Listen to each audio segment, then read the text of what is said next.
2014 grand Ayatullah அலி அல் சிந்தானி இருக்கிற போது அவர் ஒரு தீர்ப்பை கொடுக்கிறார். அவர்களுக்கு மத்தியில் அவங்க முழுவதுமாக ஷியா பிரிவுகளை சேர்ந்தவர்கள். அந்த அத்தனை பேருக்கும் என்ன சொல்றாருன்னா, ISIS பயங்கரவாதிகளை எதிர்த்து போரிடுவதற்காக நாம் அத்தனை பேரும் ஒன்றிணைய வேண்டும், எனவே எல்லோரும் ஒன்றிணையுங்கள் என்று சொல்லுகிறார். அந்த நேரத்தில் தான் ஷியா சிந்தனை கொண்ட அத்தனை ஆயுத குழுக்களும் ஒன்றாக இணைக்கப்படுகிறார்கள். இவர்களுக்கான முழுமையான உதவியை தனித்தனியாக செய்தது ஈரான். இப்பொழுது ஒன்றாக ஆனதற்கு பிறகு ஒன்றாகவே செய்ய ஆரம்பிக்கிறார்கள். இந்த கூட்டணியில கதாயிபு ஹிஸ்புல்லா என்கிற மாபெரும் அமைப்பு இருக்கிறது. அதற்கு பிறகு அல் நுஜாபா என்கிற ஷியா இயக்கமும் ஒன்றிணைகிறது. அதற்கு பிறகு கதாயிப் சையத ஷுஹதா என்கிற அமைப்பு ஒன்றிணைகிறது.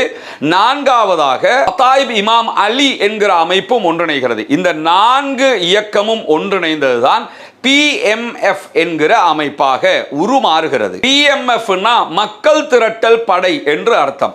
இந்த மக்கள் திரட்டல் படைதான் பின்னாட்கள்ல ஈராக்கு மீண்டும் தன்னெழுச்சியாக உருவாகிற நேரத்தில் ஈராக்கினுடைய அரச படைகளோடு இந்த படைகளும் அரச படைகளாக அபிஷியலாக மாற்றப்படுகிறது.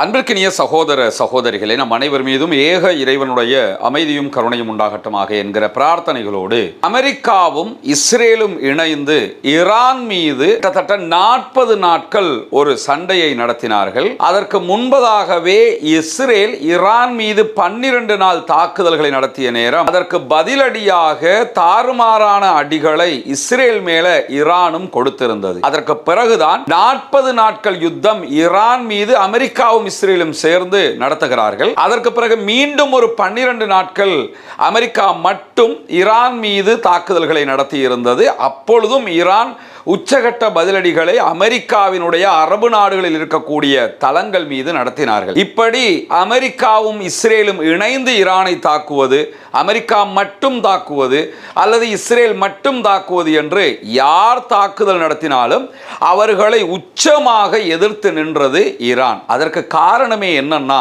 ஈரானுடைய ஆயுத பலம், ஈரானுடைய படைப்பிரிவுகள் என்பதெல்லாம் ஒருபுறம் இருக்க, ஈரானுக்கென்று பாதுகாப்பு வழங்குவதற்கு ஈரான் உருவாக்கிய ப்ராக்சிஸ் அமைப்புகள் இருக்கிறார்கள். குறிப்பாக யமன்ல இருக்கக்கூடிய ஹவுதீஸ், அவர்களுக்கு தேவையான ஆயுதங்கள், அவர்களுக்கு தேவையான பயிற்சிகள், அந்த நாட்டில் இருக்கக்கூடிய ஹவுதீஸுக்கு தேவையான எல்லா வளங்களையும் பலங்களையும் ஈரான் கொடுக்கிறது. ஹவுதீஸிடத்தில் பாலிஸ்டிக் மிசைல்களை வைத்துக் கொண்டிருக்கிறார்கள். கப்பலை தாக்குகிற குரூஸ் ஏவுகணைகளை வைத்திருக்கிறார்கள். ஒரு பலம் பொருந்திய மிகப்பெரிய படைப்பிரிவாக அவர்கள் இருக்கிறார்கள். அதே மாதிரி லெபனான்ல இருக்கக்கூடிய ஹிஸ்புல்லாக்கள், இவர்களுக்கு தேவையான எல்லா உதவி ஒத்தாசைகளையும் ஈரான் தான் செய்கிறது. உலகத்தில் இருக்கிற ஏவுகணை பலங்களை கொண்ட 5 முக்கியமான நாடுகளோடு ஒப்பிடும்போது ஹிஸ்புல்லாக்களும் ஒரு மிகப்பெரிய பலம் வாய்ந்த படையாக உருவாகி இருக்கிறார்கள். கடந்த பல ஆண்டுகளாகவே இஸ்ரேலோட முட்டி மோதிக்கொண்டு தங்களுடைய பலத்தை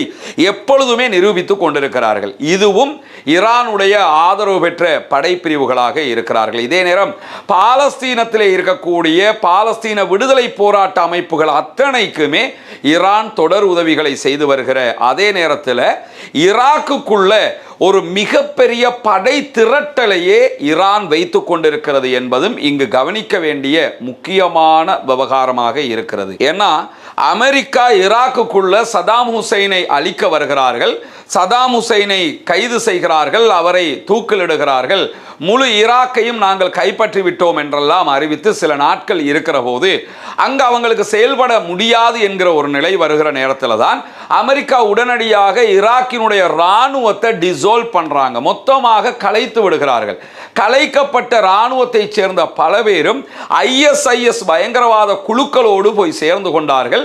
திடீரென ISIS பயங்கரவாதிகள் நாங்கள் ஈராக்கை கைப்பற்றுகிறோம் என்று மோசூல்ல இருந்து பல பகுதிகளையும் கைப்பற்றுகிறார்கள். ஈராக், சிரியா உள்ளிட்ட பகுதிகளை கைப்பற்றி ஒரு ஆட்சியை உண்டாக்குவதுதான் எங்களுடைய திட்டம் என்றுதான் அவர்கள் சொல்லி இருந்தார்கள். இந்த நிலையில ISIS பயங்கரவாத குழுவை எதிர்ப்பதற்காக ஈரான் தங்கள் தரப்பிலிருந்து ஈராக்குக்குள்ள பல படைப்பிரிவுகளை உருவாக்கினார்கள். அதிலே மிக பிரம்மாண்டமான படைப்பிரிவு தான் கதாயிப் ஹிஸ்புல்லா என்கிற படைப்பிரிவு.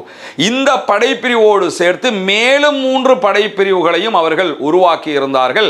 இவங்க அத்தனை பேருமே ISIS பயங்கரவாதிகளோடு சண்டையிட்டவர்கள், இன்றைக்கும் பலம் பொருந்தியவர்களாக இருக்கக்கூடியவர்கள். இதெல்லாம் நம்ம எதுக்கு இந்த இடத்துல சொல்றோம் என்று சொன்னா, இன்றைக்கு வெளிவந்திருக்கக்கூடிய மிக முக்கியமான செய்தி தான் சவுதி அரேபியாவும் அமெரிக்காவும் இணைந்து ஈரானுடைய ஆதரவு பெற்ற ஈராக்குக்குள்ளே இருக்கக்கூடிய படைப்பிரிவுகள் மீது தாக்குதல்களை நடத்தி இருக்கிறார்கள். இந்த படைப்பிரிவுகளை வெறுமனே நம்ம இப்படி பார்க்கும்போது ஈரானுடைய ஆதரவு பெற்ற படைப்பிரிவு அப்படின்னு சொல்லி கடந்து போயிட முடியாது. காரணம் என்னன்னு கேட்டா, சதாம் ஹுசைனுடைய வீழ்ச்சிக்கு பிறகு ISIS கைப்பற்றி அதற்கு பிறகு ISIS தோல்வி அடைந்து விரண்டு ஓடிய பிறகு ஈராக் ஓரளவு கட்டுப்பாட்டுக்குள் வருகிறது. ஒரு பகுதியை குர்துகள் கைப்பற்றி தங்களுடைய சுயாட்சி பகுதி என்று வைத்துக் கொண்டிருக்கிறார்கள். அவர்களுக்கு முழுமையான உதவியை துருக்கி வழங்கி கொண்டிருக்கிறது. துருக்கி தான் அவங்களுக்கு எல்லா ஆயுத சப்ளை எல்லாமே பண்ணி கொண்டிருக்கிறாங்க. இந்த நேரத்தில் அடுத்த புறமாக ஈராக்குக்குள்ள இருக்கக்கூடிய ஈராக்கினுடைய அரச படைகள் என்று ஒரு சாரார் இருக்கிறார்கள். அதை தாண்டி ஈரானுடைய ஆதரவு பெற்ற இந்த ஆயுத குழுக்கள் இருக்கிறார்கள். இந்த இடத்துல ஈரானுடைய ஆதரவு பெற்ற கதாயிப் ஹிஸ்புல்லா உள்ளிட்ட மொத்தம் 4 அமைப்புகளும் ஒன்றிணைந்து செயல்பட ஆரம்பிக்கிறார்கள். எப்ப செயல்பட ஆரம்பிக்கிறாங்கன்னு கேட்டா, 2014 கிராண்ட் ஆயத்துல்லா அலி அல் சிந்தானி இருக்கிற போது அவர் ஒரு தீர்ப்பை கொடுக்கிறார். அவர்களுக்கு மத்தியில் அவங்க முழுவதுமாக ஷியா பிரிவுகளை சேர்ந்தவர்கள். அந்த அத்தனை பேருக்கும் என்ன சொல்றாருன்னா, ISIS பயங்கரவாதிகளை எதிர்த்து போரிடுவதற்காக நாம் அத்தனை பேரும் ஒன்றிணைய வேண்டும், எனவே எல்லோரும் ஒன்றிணையுங்கள் என்று சொல்லுகிறார். அந்த நேரத்தில் தான் ஷியா சிந்தனை கொண்ட அத்தனை ஆயுத குழுக்களும் ஒன்றாக இணைக்கப்படுகிறார்கள். இவர்களுக்கான முழுமையான உதவியை தனித்தனியாக செய்தது ஈரான். இப்பொழுது ஒன்றாக ஆனதற்கு பிறகு ஒன்றாகவே செய்ய ஆரம்பிக்கிறார்கள். இந்த கூட்டணியில கதாயிப் ஹிஸ்புல்லா என்கிற மாபெரும் அமைப்பு இருக்கிறது.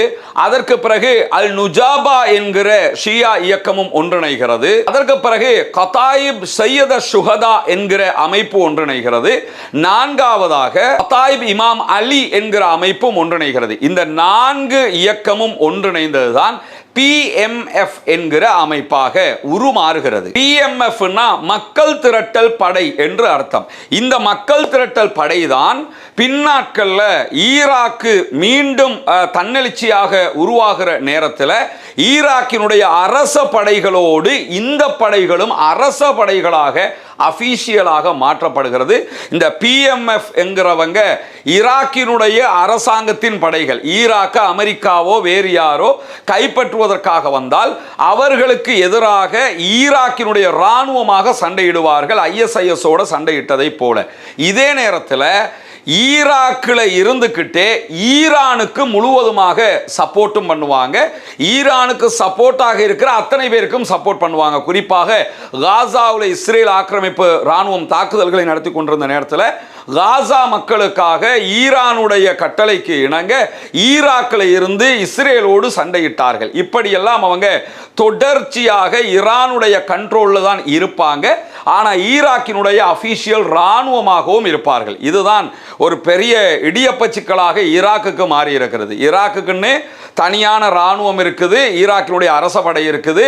அதே நேரத்தில் இந்த கதாயிப் ஹிஸ்புல்லா அல்லது அல் நுஜாபா, இமாம் அலி என்கிற படைப்பிரிவுகளை ஒன்றிணைத்த இந்த PMF யாருன்னு கேட்டீங்கன்னா, அவங்களும் ஈராக்கினுடைய இராணுவம் தான். ஆனால் ஈரானுக்கு சப்போர்ட்டாக இருப்பார்கள். இதுதான் இங்கே இருக்கக்கூடிய மிகப்பெரிய குழப்பமான நிலையாக இருக்கிறது.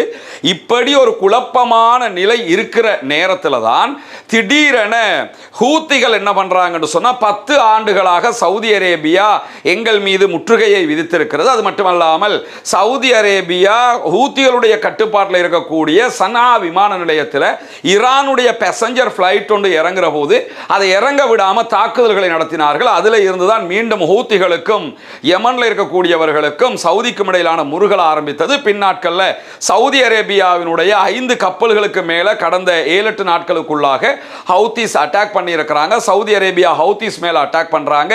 2 தரப்பும் பெரிய மோதல் நிலையை கடைபிடிக்கக்கூடிய ஒரு சூழலை நம்ம பார்க்க முடிகிறது. இப்படி 2 தரப்பும் பலவிடுத்தங்கள் மோதிக்கொள்கிற நேரத்தில் ஹூத்தி படைப்பிரிவுகளுக்கு ஆதரவாக ஈராக்ல இருக்கக்கூடிய PMF என்கிற அரசாங்க படைகளாக செயல்படுகிற ஈரானுடைய ஆதரவு பெற்ற படைப்பிரிவுகள் நேரடியாக சவுதியினுடைய எண்ணெய் குழாய்கள் மேல தாக்குதல்களை நடத்துகிறார்கள். இந்த எண்ணெய் குழாய்கள் பெரிய அளவில் பாதிக்கப்பட்டது மட்டுமல்லாமல் சவுதி அரேபியா தன்னுடைய அரம்கோவினுடைய பல பகுதிகளுடைய பெட்ரோலிய உற்பத்திகளை நிறுத்துகிறது. நேற்றைய தினம் ஒரு நாளைக்கு 4 லட்சம் பீப்பாய்கள் பேரல்கள் பெட்ரோலியம் உற்பத்தி செய்கிற ஒரு மிகப்பெரிய பெட்ரோலிய ஆலையையும் அவர்கள் மூடியிருக்கிறார்கள். இப்படி எல்லா பக்கமும் சவுதி அரேபியாவுக்கு மிகப்பெரிய தலைவலியாக ஹவுதிஸ் மட்டுமல்லாமல் ஈராக்ல இருக்கிற படைப்பிரிவுகளும் மாறி நிற்கக்கூடிய சூழல்ல தான் என்ன பண்றாங்கன்னா சவுதி அரேபியாவும் அமெரிக்காவும் இணைந்து நேற்றைய தினம் திடீரென ஈராக்ல இருக்கக்கூடிய கத்தாயிபு ஹிஸ்புல்லா அல் நுஜாபா அதே போன்று இந்த PMF ஓட இருக்கிற 4 அமைப்புகளுடைய இலக்குகளை நோக்கி ஏவுகணை தாக்குதல்களும் விமானப்படை தாக்குதல்களையும் நடத்தினார்கள். இதற்கு உடனடி பதிலடியாக ஈரான் உடனே என்ன பண்றாங்கன்னு கேட்டா ஜோர்டான்ல இருக்கக்கூடிய அமெரிக்காவினுடைய படைத்தளங்கள் மேல 8 பாலிஸ்டிக் ஏவுகணை தாக்குதல்களை நடத்துகிறார்கள். அதிலே அமெரிக்காவினுடைய தளங்கள் பாரிய அளவில் பாதிக்கப்பட்டிருக்கிறது என்கிற செய்திகள் எல்லாம் இன்றைக்கு வெளியாகி இருக்கிறது. ஜசீராவினுடைய தகவல் பிரகாரம் இந்த சண்டையை முதலில் ஆரம்பித்தது யார் என்கிற கேள்வி இருக்கிறது. என்னன்னா சவுதி அரேபியாவும் அமெரிக்காவும் இணைந்து ஈரானுடைய ஆதரவு பெற்ற ஈராக்கினுடைய படைப்பிரிவுகள் மேல தாக்குதலை ஆரம்பித்தார்களா அல்லது ஈரான் தான் முதலாவதாக ஜோர்டான் மேல அட்டாக் பண்ணினாங்களா என்கிற கேள்விகள் இருக்கிறது. ஆனால் இந்த தாக்குதலால பேச்சுவார்த்தைகள் மீண்டும் தொடங்கியது ஒன்றும் ஸ்டாப் ஆகல, அது கண்டினியூ ஆகிக்கொண்டு தான் இருக்கிறது. நேற்றைய தினம் இஸ்ரேலிய பிரதமர் பெஞ்சமின் நெத்தன்யாகு அமெரிக்க அதிபர் டொனால்ட் ட்ரம்பையும் சந்தித்து பேச்சுவார்த்தை நடத்தி இருக்கிறார். அது தொடர்பான செய்திகளை நம்ம தனியாக பார்க்க இருக்கிறோம். அதே நேரம் ஈரான அமெரிக்காவாலேயோ இஸ்ரேலாலேயோ அல்லது சவுதி உள்ளிட்ட அரபு நாடுகளாலேயோ வீழ்த்த முடியாமல் இருப்பதற்கு மிகப்பெரிய காரணம் என்னன்னு கேட்டா அமெரிக்காவை நம்பி அமெரிக்காவினுடைய ஆயுதங்களை நம்பி அரபு மிடில் ஈஸ்ட்ல இருக்கக்கூடிய அரபு நாடுகள் தங்களுடைய பயணத்தை தொடர்ந்து கொண்டிருந்த நேரத்தில் ஈரான் என்ன பண்ணாங்கன்னா அவர்களையே நம்பி முழுவதுமான ஆயுதங்களை தயாரித்தார்கள். விமானப்படையை பலப்படுத்த முடியாது என்கிற காரணத்தினால F-35 அல்லது F-15 வகையான விமானங்களை ஈக்குவல் பண்ண முடியாதுங்கிற காரணத்தினால தான் ஆயத்துல்லா அலி காமனியினுடைய ஐடியா பிரகாரம் அப்பொழுது அவங்க பாலிஸ்டிக் சூப்பர்சோனிக் வகையான ஏவுகணைகளை உருவாக்க ஆரம்பித்தார்கள். இந்த பாலிஸ்டிக் மிசைல்கள் என்பது கண்ட்ரோல் பண்ண முடியாத அளவுக்கு தயாரிக்கப்படக்கூடிய ஒன்றாக இருக்கிறதுனாலையும் அதை தாண்டி அவர்களுடைய ஆளில்லா விமானங்கள் ட்ரோன் தொழில்நுட்பத்தை உச்சமாக உருவாக்கினாங்க. உருவாக்கியது மட்டுமல்லாம ஆயுதத்தை அவங்க தயாரிச்சு பக்கத்தில் இருக்கக்கூடிய அவங்களோட ஆட்களுக்கு கொடுக்காம அந்தந்த இடங்கள்லயே என்ன பண்ணாங்கன்னு சொன்னா ஆயுதங்களை தயாரிப்பதற்குரிய ஏற்பாடுகளை பண்ணி கொடுத்தாங்க. யமன்லயே பாலிஸ்டிக் மிசைலை தயாரிக்கிறாங்க, எல்லா ஆயுதங்களையும் அங்கேயே தயாரிக்கிறாங்கன்னு ஹவுதிஸினுடைய செய்தி தொடர்பாளர்கள் சொல்லக்கூடியதை நம்ம பார்க்க முடியும். அதே போன்று ஈராக்ல இருக்கிறவங்க ஈராக்ல தயாரிச்சு கொள்றாங்க. குறிப்பாக ஹிஸ்புல்லாக்கள் லெபனானுக்குள்ள அது போன்ற தொழிற்சாலைகளை ஏற்படுத்தி வைத்திருக்கிறார்கள். இது எல்லாம் தாண்டித்தான் மேலதிகமாக ஆயுதங்களை மற்ற வகைகளில் ஈரான் கொடுக்கும். இப்படி ஈரான் தங்களை இந்த வகையில் பலப்படுத்தி கொண்டிருக்கிற காரணத்தினால ஈரான் சொல்வதைத்தான் தற்போது அமெரிக்காவோ அரபு நாடுகளோ கேட்க வேண்டி இருக்கிறது தவிர அவர்களுடைய பேச்சை கேட்கிற இடத்தில் ஈரான் இல்லை. அந்த அடிப்படையில் தான் ஓமான் கொடுத்த ஹொர்முஸ் ஜலசந்தி தொடர்பான ப்ரொபோசலையும் ஐ டோன்ட் கேர்னு சொல்லி தூக்கி குப்பலை வீசி விட்டாங்க. நாங்கள் அதை ஏற்றுக்கிற முடியாது என்று. எனவே நேற்றைய தினம் நடைபெற்ற தாக்குதல்களுடைய செய்திகள் இதுதான். தொடர்ந்து இணைந்திருங்கள். ரஸ்மின் மயசி நியூஸ் மற்றும் ரஸ்மின் டாக்ஸ் ஆகிய 2 சேனல்களோடு வரக்கூடிய செய்திகளை உடனுக்குடன் உங்களோடு பகிர்ந்து கொள்வதற்கு தயாராக இருக்கிறோம்.